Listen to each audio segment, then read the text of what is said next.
27th of December, 1962. John Wicket stood at the window of Round Hill Farm and looked at nothing. The entire Dartmoor plateau had vanished overnight. Where yesterday there had been stone walls, hedgerows, and 600 sheep spread across 40 hectares of moorland, there was now only white. Unbroken white that stretched to where the sky should have been. The thermometer outside read -8 Celsius. Inside it wasn't much warmer. Standard procedure during heavy snow was to wait it out. The animals had shelter. They had some grazing. The roads would clear in a day or two. Wicket had farmed Dartmoor for 33 years. He'd seen bad winters before. This wasn't a bad winter. This was something else entirely. In the next 4 days, 6,000 animals across Dartmoor would go without food as snowdrifts climbed to 6 metres deep. Conventional rescue would prove impossible, and a handful of RAF helicopter crews would find themselves flying the strangest mercy missions of their careers, dropping hay bales to livestock they could barely see through the blizzard conditions. This is the story of how the big freeze turned Dartmoor into an island, and how rotorcraft designed for battlefield evacuations became the only lifeline between farmers and starvation. The snow had started on Boxing Day. Not unusual. Dartmoor sits 400 metres above sea level at its inhabited edges, rising to 600 metres across the high moor. December snow was expected. What wasn't expected was the rate of accumulation. By dawn on the 27th, 1 metre of level snow covered the entire plateau. Not drifts, level snow, 1 metre deep in the sheltered valleys. The drifts were something else entirely. Meteorological records from Princetown, the highest settlement on Dartmoor at 450 metres elevation, show continuous snowfall from the 26th through the 29th. Ground temperatures never rose above -2 Celsius during daylight hours. At night, they dropped to -12. The wind was the problem. Southwesterly gales at 40 to 50 kilometres per hour drove the snow into massive accumulations against every wall, hedge and building. The drifts formed with geometric precision. Windward sides remained relatively clear. Leeward sides disappeared under compressed snow that hardened to near-ice consistency. Roads became indistinguishable from fields. The main route from Tavistock to Princetown vanished completely. The B3357 from Bovey Tracy to Moreton Hampstead was buried under drifts measuring 5 to 6 metres deep at several points.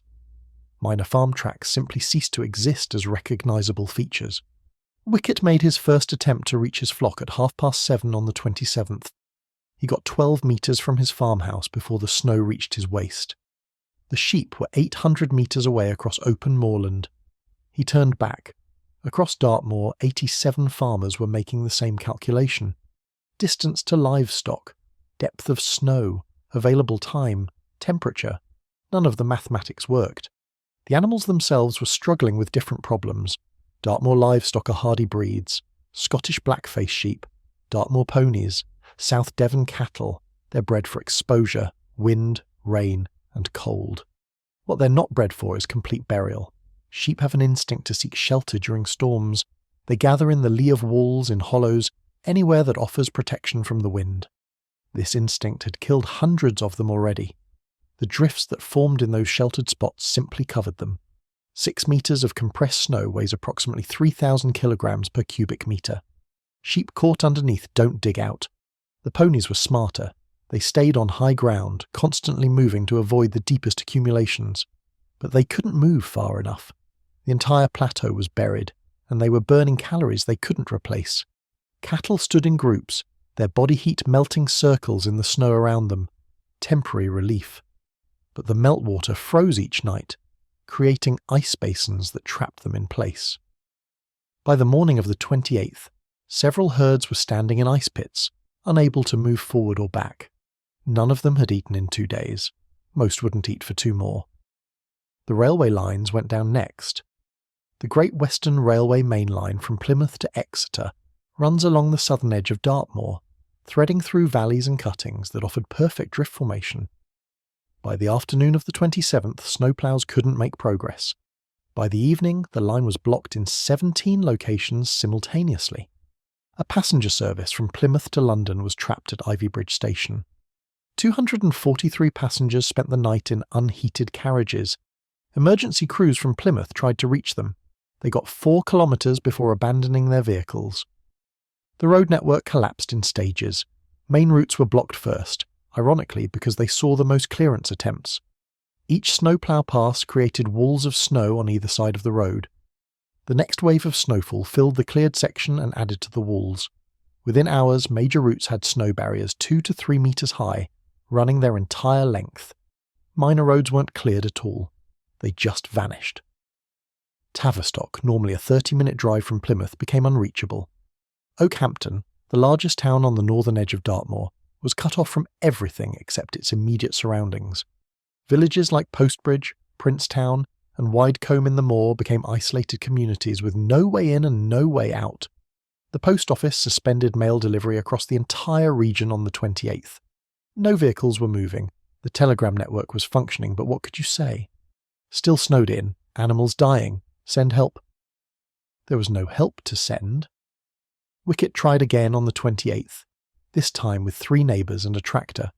They made it 60 metres before the tractor's engine seized. Temperature shock. The diesel had gelled in the fuel lines despite being winter grade. They spent 2 hours digging it out and dragging it back to the farm with a team of horses. The horses couldn't reach the sheep either. That evening Wicket counted his options. He could see roughly 1/3 of his flock from the upstairs windows.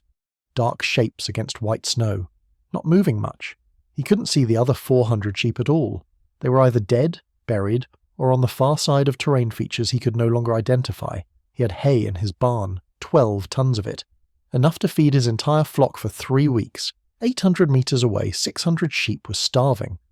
The distance might as well have been 800 kilometres. Someone in the district made the call to RAF Chivanor on the 28th. The records don't show who. Probably the police. Possibly a district council official. The conversation would have been brief. Livestock trapped. Roads impassable. Requesting air support. The RAF doesn't typically do livestock rescue. Combat search and rescue, yes. Casualty evacuation, yes. Delivering hay to sheep in a snowstorm wasn't in any operations manual, but Chivanor's commanding officer approved the mission anyway. Flight Lieutenant David Morrison got the assignment. He was 29 years old, 7 years of rotorcraft experience. He'd flown whirlwind helicopters in Malaya during the emergency, extracting wounded soldiers from jungle clearings under fire. He'd done mountain rescue operations in Wales. He'd never dropped hay bales to sheep. There was no procedure for this. Morrison and his crew had to invent it. The Westland Whirlwind HAR Mark 10 was designed for search and rescue. Maximum payload, approximately 630 kilograms. Range, 480 kilometres. Service ceiling, 3,000 metres. Cruising speed, 110 kilometres per hour. It had a cargo hook and a winch. Neither was particularly useful for hay delivery. The ground crew at Chivanor spent the morning of the 29th rigging improvised drop systems. Standard hay bales weighed 20 to 25 kilograms each. Too heavy to winch down safely, too light to freefall without scattering. They settled on wrapping each bale in chicken wire, creating a weighted package that would hold together during the drop. Morrison took off at 10:30 on the 29th, with 8 bales secured in the cargo bay. Flight time to Dartmoor, 23 minutes. Visibility, approximately 800 metres in snow squalls. Ceiling, 300 metres. Finding the farms was the first problem. Normal navigation landmarks didn't exist. Roads were invisible, stone walls were buried. Buildings appeared as irregular white mounds that could easily be mistaken for natural terrain features. Morrison navigated by dead reckoning and what few structures remained identifiable. Church towers, large barns, the Princetown prison, which sat on high ground and remained partially visible. The sheep were almost invisible, dark specks against white background. Morrison had to drop to 40 metres altitude to distinguish livestock from rocks, frozen gorse bushes, and other dark spots in the snow. At 40 metres in gusty winds, the whirlwind wallowed badly. The first drop was at Round Hill Farm. Morrison's navigator spotted Wicket's sheep clustered against a stone wall barely visible as a linear snow ridge. The helicopter descended to 30 metres. The crew chief pushed the first bale out the cargo door. It worked. Sort of. The bale hit the snow 15 metres from the nearest sheep.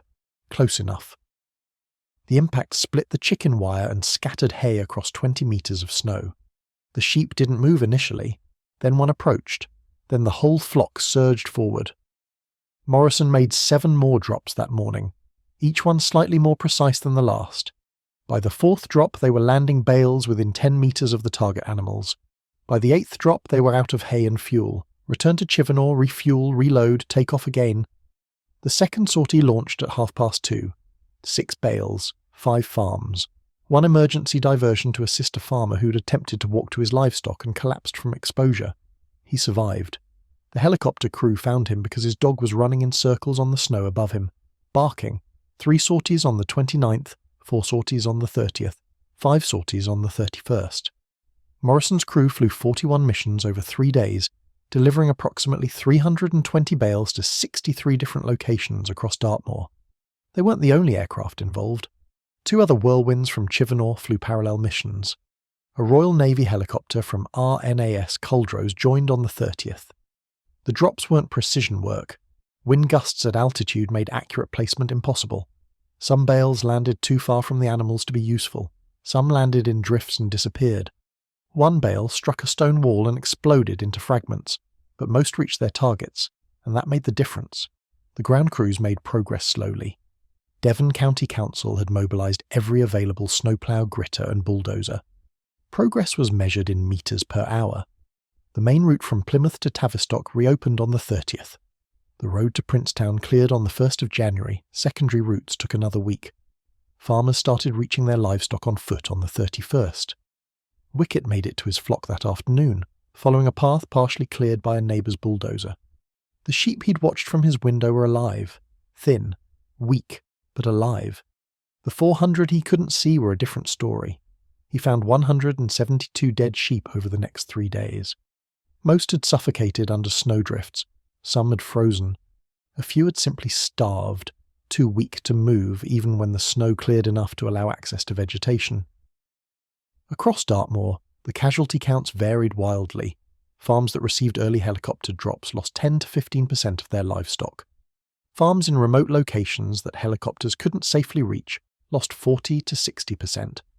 Some small holdings lost everything.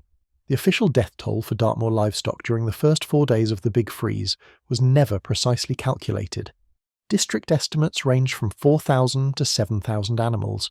Sheep mostly, some cattle, dozens of Dartmoor ponies. The economic impact on individual farmers was catastrophic. The broader agricultural impact was measurable but survivable.